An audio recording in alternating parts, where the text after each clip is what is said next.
নমস্কাৰ ষ্টুডিঅ'ত মই লামেন্দ্ৰ গোৰখা টিভিত আপোনালোক সদৌতিক মই স্বাগতম জনাইছোঁ মই মঞ্জু আজি আপোনালোকৰ সন্মুখত এক নতুন বাৰ্তা লৈ পুনৰ ষ্টুডিঅ'ত উপস্থিত হৈছোঁ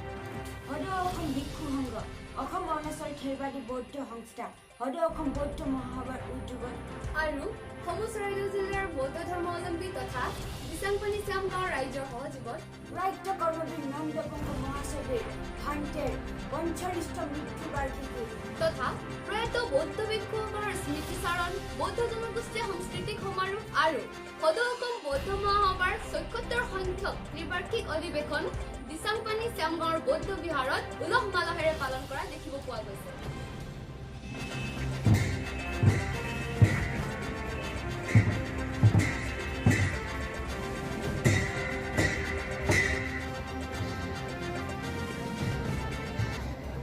উক্ত দুদিনীয়া বৰ্ণাঢ্য কাৰ্যসূচীৰে অনুষ্ঠিত অনুষ্ঠানত উপস্থিত থাকে অসমৰ মাননীয় মুখ্যমন্ত্ৰী সৰ্বানন্দ সোণোৱাল আৰু অসমৰ ৰাজ্যিক স্বাস্থ্য তথা পৰিয়াল উন্নয়ন মন্ত্ৰী পীযুষ হাজৰিকাৰ লগতে যোৰহাট লোকসভা সমষ্টিৰ সাংসদ তপন কুমাৰ গগৈ মামৰা সমষ্টিৰ বিধায়ক যোগেন মোহন সোণাৰী সমষ্টিৰ বিধায়িকা নৱনীতা সন্দিকৈ আৰু বহুতো বিশিষ্ট ব্যক্তি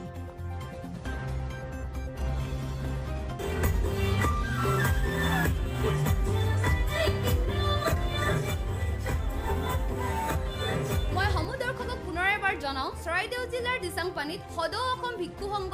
অসম অৰুণাচল থেৰবাদী বৌদ্ধ সংস্থা সদৌ অসম বৌদ্ধ মহাসভাৰ উদ্যোগত আৰু সমূহ চৰাইদেউ জিলাৰ বৌদ্ধ ধৰ্মাৱলম্বী তথা দিচাংপানী শ্যামগাঁও ৰাইজৰ সহযোগত প্ৰয়াত কৰ্মবীৰ নন্দ বংশ মহাসভীৰ ভণ্টেৰ ৪৫তম মৃত্যু বাৰ্ষিকী তথা প্ৰয়াত বৌদ্ধ ভিক্ষুসকলৰ স্মৃতিচাৰণ বৌদ্ধ জনগোষ্ঠীয় সাংস্কৃতিক সমাৰোহ আৰু সদৌ অসম বৌদ্ধ মহাসভাৰ ৭৬ সংখ্যক ত্ৰিবাৰ্ষিক অধিৱেশন উলহ মালহেৰে পালন কৰা দেখিব পোৱা গৈছে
আমি ষ্টুডিঅ'ৰ পৰা বিদায় মাগিছোঁ অহা কাইলৈ নতুন বাৰ্তা লৈ পুনৰ ষ্টুডিঅ'ত উপস্থিত হ'ম ধন্যবাদ